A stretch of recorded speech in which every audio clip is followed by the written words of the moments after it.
एक बहुत बड़ी खबर, जैकलिन टू नोरा, सुकेश का घेरा। जी हां, बड़ी खबर आपके सामने। सुकेश चंद्रशेखर ठगी मामले में नोरा फतेही से पूछताछ हुई है। दिल्ली पुलिस ने करीब 4 घंटे नोरा से पूछताछ की है। अब 12 सितंबर को जैकलिन फर्नांडीज से पूछताछ होगी।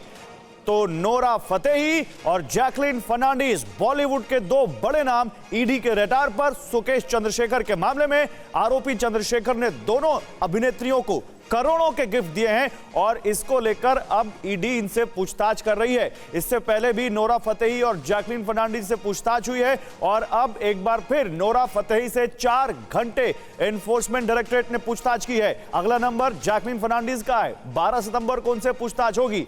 सवाल है कि क्या नोरा फतेही और जैकलिन फर्नांडीज की मुश्किलें बढ़ सकती हैं? आइए आपको कुछ इस बारे में जानकारी देते हैं।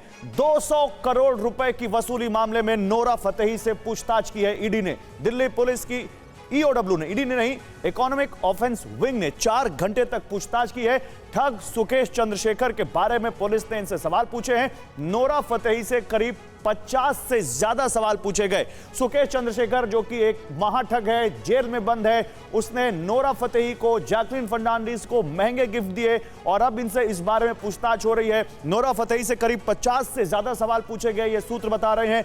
नोरा और सुकेश के संबंधों को लेकर पूछताछ हुई। सुकेश चंद्रशेखर की तरफ से क्या क्या गिफ्ट मिले, ये पूछे ईओडब्ल्यू ने नोरा फतेही से सवाल। नोरा पर चंद्रशेखर से करोड़ों के गिफ्ट लेने के आरोप हैं। वसूली केस में ईडी भी इनसे पूछताछ कर चुकी है।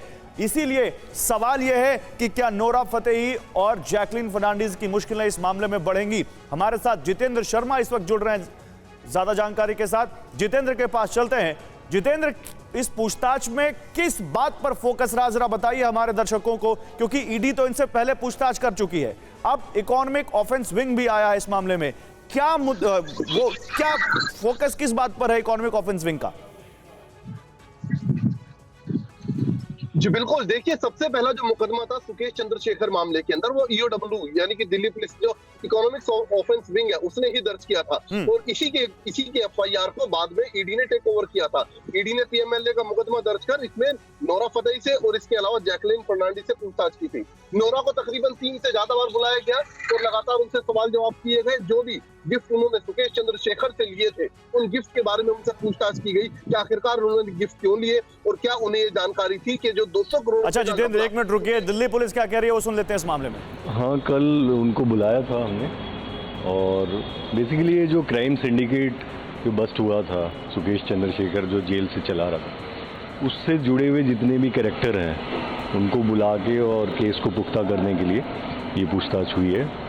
कल करीब 6 घंटे के आसपास पूछताछ हुई है। सर, क्या नोरा ने सहयोग किया जांच में? क्योंकि लगातार तमाम सवाल पूछे गए होंगे आप लोगों की तरफ से, आप भी जांच में उसमें कुछ में इन्वॉल्व गए थे, तो क्या सहयोग कॉपरेट तो कर रही है, बट कुछ सवाल हैं जिनका जवाब अभी नहीं मिला है।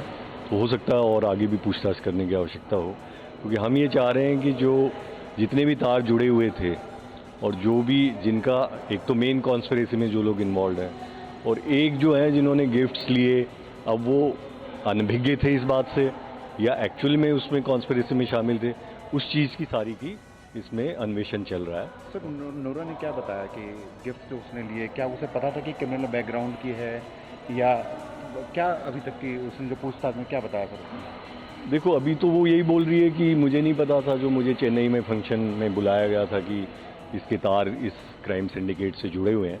लेकिन अब सारी चीज़ें देखनी पड़ेंगी, जो गाड़ी या गिफ्ट वगैरह जो मिली हैं उनका क्या उपयोग हुआ, किस प्रकार से उनको लिया गया, किस एवज में लिया गया, तो सब चीज़ों का गहन अन्वेषण करके हम किसी नतीजे पे पहुँचेंगे। सर, क्या क्रिमिनल बैकग्राउंड के बारे में उसे पता था कि सुकेश का जो है क्रिमिनल बैकग्राउंड है, या क्या उसने बारे में कैसे संपर्क में आई? उसमें जो अभी ये पता चल रहा है कि जो कुछ लोग जो इसके आसपास काम कर रहे थे, जितनी भी अभिनेत्रियां इस सारे मामले में इन्वॉल्व हैं, तो उनको ये पहले संपर्क करता था और फिर उनके थ्रू दोस्ती बढ़ाने के लिए कि मैं इनको प्रमोट करूंगा, और फिर बहुत ही, चूँकि आपको पता ही है 200 करोड़ रुपया इसने ले लिया, तो उनको गिफ्ट्स देने में, उनको महंगे उपहार देने में, उस तरह से उनको फंसा के, और कुछ ऐसा भी लग रहा है कि कुछ लोगों को बाद में पता भी चल गया हो, फिर भी वो चूँकि लालच में उसमें चलते रहे आगे, तो उस प्रकार का है। सर अभिनेत्रियों में बात करें, जैकलीन को भी आप लोगों ने बुलाया है 12 तारीख को।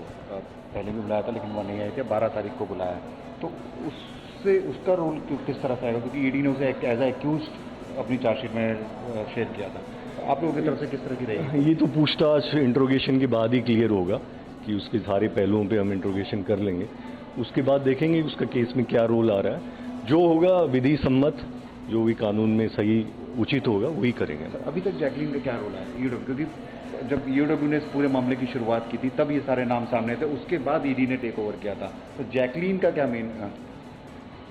देखिए अभी हमारे पास जो अभी जानकारी है, वो जो पीछे जिन लोगों का पूछताछ हुई है और जो हमारी बाकी एजेंसियों से जो जानकारी हमें मिली है, अब उससे पूछताछ करने पे उन चीज़ों को कोरोबोरेट करके आगे बढ़ेंगे। सर क्योंकि ईओडब्ल्यू ने इस मामले का केस किया था, अभी तक इस केस में और क्या क्या इन्वेस्टिगेशन रही है? क्योंकि सुकेश का जो रोल आया, उसके बाद इन अभिनेत्रियों का रोल आया, गिफ्ट्स दिए गए और जेल के अंदर बैठ के कई जेल के जो अधिकारी है वो उसमें इन्वॉल्व थे। तो इस बारे में थोड़ा सा अगर ये सब कुछ धीरे धीरे क्लियर हो रहा है और हमारा जो प्रयास है वो ये है कि चार्जशीट ऑलरेडी फाइल्ड है, लेकिन जो भी सप्लीमेंट्री चार्जशीट में जो भी चीज़ें बच गई थी पहले, क्योंकि बहुत बड़ा केस है और बहुत सारे कैरेक्टर्स इसमें इन्वॉल्व है, जेल ऑफिशियल्स इन्वॉल्व है, तो हम उसको पूरी तरह से अच्छे से चीज़ों को कवर करके और कन्विक्शन हो, अच्छे से प्रोसिक्यूशन है उसकी ओर बढ़ रहे हैं। सर क्या नोरा को दोबारा बुलाया जाएगा लास्ट? हो सकता है। ठीक। तो special CP crime Delhi police बता रहे थे कि पूरी पूछताछ हम कर रहे हैं, कार्रवाई करेंगे विधि सम्मत। और नोरा फतेही से पूछताछ तो हुई है, जैकलीन फर्नांडीज से भी पूछताछ में पता लगाने की कोशिश करेंगे कि उनका क्या रोल है। सीधे चलते जितेंद्र शर्मा के पास। तो जितेंद्र, दिल्ली पुलिस तो साफ कह रही है कि अभी हम इस पूरे मामले में जांच कर रहे हैं और ये हर पहलू पर जांच कर रहे हैं कि उन्होंने जानबूझकर ये जानते हुए कि सुकेश चंद्रशेखर ने ठगी की फिर गिफ्ट लिए या अनभिज्ञ है, ये देखना है। लेकिन ईडी की जांच है वो बहुत अहम है। ईडी की जांच में जैकलीन फर्नांडीज अक्यूज बन चुकी हैं। क्या ईओडब्ल्यू की जांच में भी उन पर कुछ बड़े सवाल खड़े हो सकते हैं? जी बिल्कुल, देखिए जाहिर सी बात है, क्योंकि ये पूरा पुख्ता तौर पर जो सप्लीमेंट्री चार्जशीट हाल ही में अभी ईडी ने अपनी दायर की थी कोर्ट के अंदर, उसमें साफ तौर पर जैकलीन के ऊपर ये आरोप लगाए गए थे कि जैकलीन को इस बात की जानकारी थी कि पैसा किस तरीके से कमाया गया और उसके बावजूद उन्होंने तमाम गिफ्ट लिए। इसके अलावा उस चार्जशीट के अंदर ये भी ईडी की तरफ से लिखा गया था कि पूछे जाने पर भी जैकलीन ने कई तथ्य जांच एजेंसियों से छुपाने की कोशिश की थी और यही वजह है कि ईडी ने जैकलीन के खिलाफ सुकेश चंद्रशेखर मामले के अंदर एक सप्लीमेंट्री चार्जशीट अलग से दायर किया, जिसमें उन तमाम गिफ्ट का भी जिक्र किया गया जो कि सुकेश चंद्रशेखर ने जैकलीन फर्नांडीज को दिए थे। अब इस मामले में अगर नोरा फतेही की बात, तो नोरा फतेही को भी ईडी ने 3 से 4 बार पूछताछ के लिए बुलाया था, उनसे भी क्वेश्चनिंग की गई थी। लेकिन अब एक तरफ ईडी और अब दूसरी तरफ यानी कि इकोनॉमिक ऑफेंस विंग, अब दो तरफा शिकंजा इस वक्त इन दोनों अभिनेत्रियों के ऊपर कसता जा रहा है। जितेंद्र, दोनों तरफ से इन दोनों अभिनेत्रियों पर फिलहाल इकोनॉमिक ऑफेंस विंग शिकंजा कसता हुआ नजर आ रहा है। बहुत शुक्रिया इस जानकारी के लिए।